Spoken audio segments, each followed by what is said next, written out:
Bienvenue dans la dernière édition de NC Sport pour les nouvelles hebdomadaires, avec les meilleurs événements dans le monde des sports nautiques. On commence avec la Guadeloupe, dans les Caraïbes, et la plus difficile course au large du circuit Aquabike. Jean-Baptiste Gauthier décroche la victoire. Puis il y a Ian Walker qui bat tous les records. Il empoche une victoire sensationnelle en leg 5 et prend la tête du classement à la Volvo Race Ocean. L'équipe Spindrift saute à bord du nouveau trimaran Diam 24 et remporte le Spi West classique en France. Le récit de notre correspondant Sébastien Destremo. C'est presque officiel, Lunarossa Challenge est hors de la Coupe de l'Amérique. Les Italiens dénoncent un non-respect des règles suite à la récente réduction de la classe AC. Palma de Mallorca récompense les Kiwis Ale et Pauri sur les 470 durant le 46e trophée de la Princesse Sofia. Ne ratez pas la top classe et ses résultats. NC Sport, plongez dans l'action.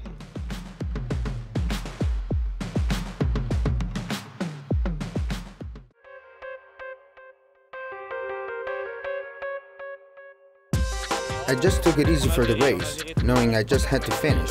Didn't want to take any risks. I'm happy. I'm very happy. Avec une victoire au 5e stade et une 4e place au 6e stade, le Français Jean-Baptiste Gauthier décroche une victoire décisive sur le classement en l'occasion du Carudget Classic 2015. Désormais à sa 18e édition, cet événement spectaculaire et très exigeant sur l'île antillaise de la Guadeloupe a acquis une certaine réputation. Et c'est la course au large la plus difficile dans le monde pour les participants du circuit Aquabike, ainsi que pour un certain nombre d'amateurs.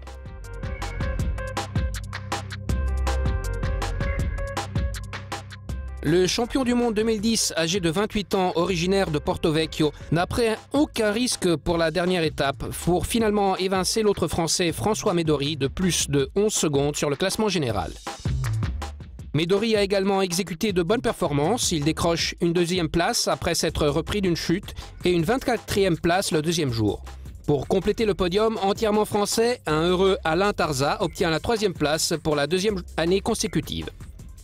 Concernant les autres résultats, les locaux, Christophe Dabricot, Wilfred Bélizer et William Lopine ont décroché les premières places dans la division amateur.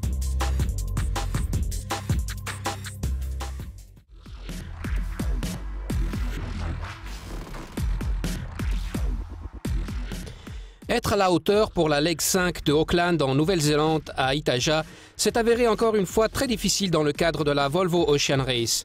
Voilà pourquoi le record d'Abu Dhabi à son arrivée au Brésil a encore plus d'importance. 18 jours, 23 heures, 30 minutes et 10 secondes soulignent l'énorme performance du bateau émirati skippé par le Britannique Ian Walker. Quelle merveilleuse lug, ça a été une journée incroyable. Le record de 24 heures autour du Cap Horn, c'était incroyable. En effet, quitter la Nouvelle-Zélande a été incroyable. Et puis nous avons eu la grosse tempête où nous avons dû passer à travers et pour enfin se battre pour la première place. Tout s'est passé très vite, il faisait assez froid, il y avait beaucoup de vent. On n'en voyait pas la fin, une leg interminable. La récompense est là, en voyant ma famille.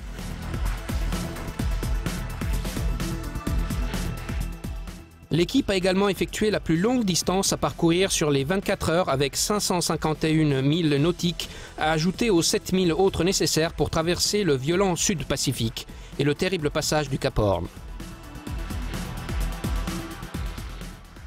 Le reste de la flotte, cependant, ne manquait pas d'entrain. L'équipe espagnole MAPFRE est arrivée seulement 32 minutes plus tard.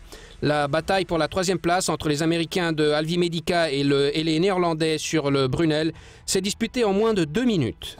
Une performance vraiment incroyable de ces 5 premiers. Un autre point fort en faveur de Bruce Farr pour la conception de One Design dans le cadre de la VOR.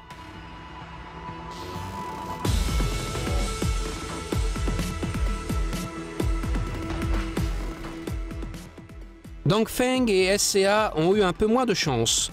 L'équipe franco-chinoise a dû se retirer de Leg 5 après la rupture du mât juste avant le Cap Horn. Tandis que du côté des femmes, elles atteignent maintenant le Brésil avec beaucoup de dommages à bord, y compris les instruments, les voiles et un gouvernail. Abu Dhabi Ocean Racing passe maintenant à la première place de ce VOR 2014-2015, mais Dongfeng est encore dans le coup avec une deuxième place. Brunel grimpe à la troisième place. Les équipes participeront à la série Import autour des bouées dans Itaja, avant de repartir le 19 avril pour les prochains 5000 milles nautiques de la Leg 6 à Newport, dans le Rhode Island aux États-Unis.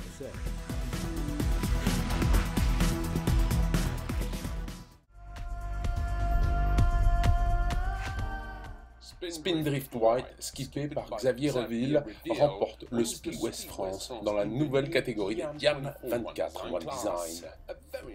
Un beau spi, hein, on a eu de belles conditions, entre 15 et 20 nœuds tous les jours. Pour le boss de l'équipe, Yann Guichard, ce résultat confirme que la stratégie choisie de naviguer à 2 bateaux est la bonne. Un bilan plutôt positif, première course de l'année pour l'écurie Spindrift et une victoire, une belle victoire.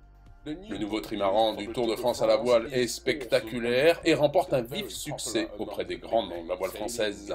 C'était aussi la première confrontation avec les autres Diam 24 en vue du Tour de France à la voile, donc je suis ravi de cette victoire. Avec 17 concurrents sur la ligne de départ, les places sont très chères. Ah ouais, ça a été dur, ouais, personne qui lâche rien, il faut jusqu'à la ligne d'arrivée, il faut y aller pour essayer de gratter une place, un point. Sur les 12 manches courues, Spindrift White réalise 8 podiums, dont 4 victoires. On est très content parce que ça fait 3 mois qu'on navigue sur le bateau dans la baie. Cette victoire fait du bien à une équipe qui a beaucoup navigué cet hiver. L'équipe a bien travaillé déjà tout l'hiver. Depuis le début janvier, on était à l'eau avec toute l'équipe pour pouvoir naviguer sur ces bateaux, s'entraîner, et voilà, ça a payé. Maintenant, il y a encore du chemin à faire, on a encore à progresser. Avec une nouvelle épreuve, mi-avril à Pornichet, il n'est cependant pas question de s'endormir sur ses lauriers.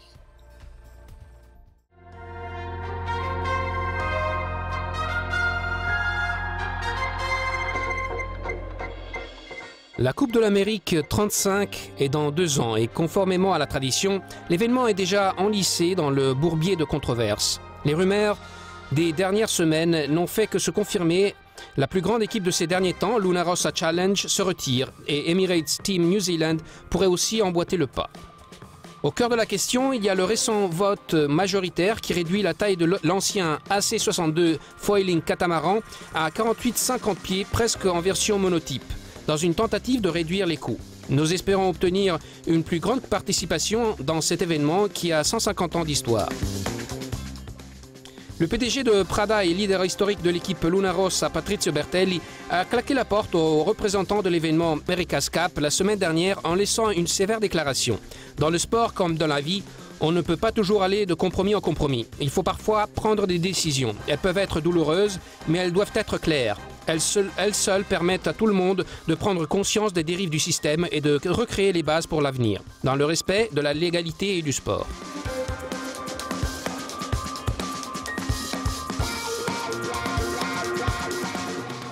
La communauté locale de la voile, le grand noyau de fans et les médias nationaux ont également exprimé leur indignation ainsi que leur soutien concernant cette difficile décision.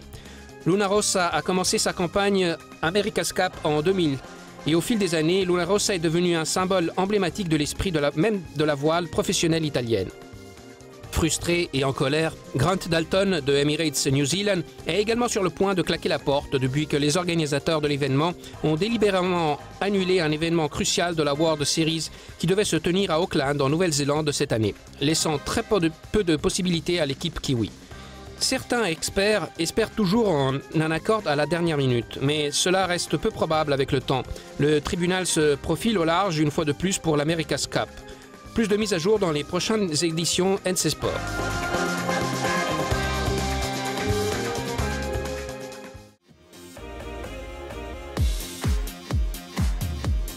Les Kiwis Joe Halley et Polly Powry ont réaffirmé leur suprématie dans les 470 femmes le week-end dernier à Palma de Mallorca. Elles ont aussi décroché le titre de meilleure performance pour l'équipe en occasion du 46e trophée Princess Sofia.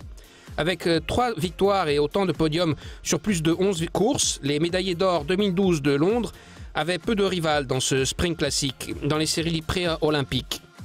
La ténacité a également payé pour Lucas Calabrese et Juan de la Fuente pour 470 hommes. Ainsi, l'équipage argentin est revenu sur le circuit après 8 mois avec une force redoutable et en affichant un avantage de 9 points au classement général. En gagnant 5 des 14 régates à Palma, Peter Burling et Blair Tuke Bowman ont encore décroché l'or pour la Nouvelle-Zélande sur le 49er. Un autre succès pour Burling avec un tout nouveau timonier pour Emirates Team New Zealand en l'occasion de la prochaine Coupe de l'Amérique après le départ de l'équipe de Dean Barker. Les sœurs Maiken et Anne-Julie Fogg-Schutt ont affiché de grands résultats dans le 49er FX, repoussant les leaders de l'équipe danoise Nielsen Olsen qui remporte l'argent, ainsi que le prix d'Australie et Soli avec le bronze.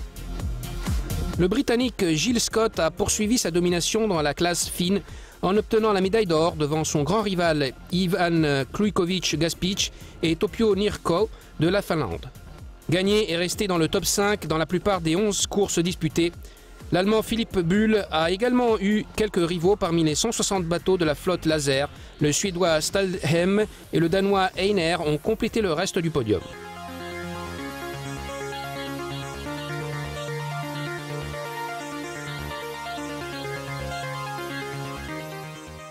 Cinq victoires pour la Belgique dans le laser radial. Evi Van Acker était tout simplement invincible. Il obtient la médaille d'or devant le Britannique Young et le Danois Rindom. Les Français Billy Besson et Marie Rioux ont également eu leur série de victoires en obtenant l'or sur le Nacra 17 à Palma. La Grande-Bretagne obtient l'argent avec Gimson et Dimon. Et enfin, Frank Kama et Sophie de Turkheim obtiennent une place tant attendue sur le podium. Le windsurf chez les hommes sur les RSX, l'or est attribué au Danois à Kieran Badlow, tandis que la Française Charline Picon a également poursuivi sur une bonne note en remportant la division chez les femmes. Palma 2015 a également accueilli des courses dans le 2-4, les dragons et les classes de kiteboarding.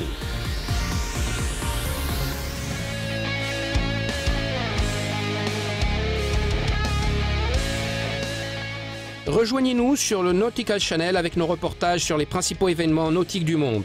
Les pros de WSL sont à Bells Reach pour disputer la finale du Rip Curl Pro. Revivez les moments forts, les commentaires, les résultats complets dans la prochaine édition de Nouvelles hebdomadaires. Plongez dans l'action avec NC Sport.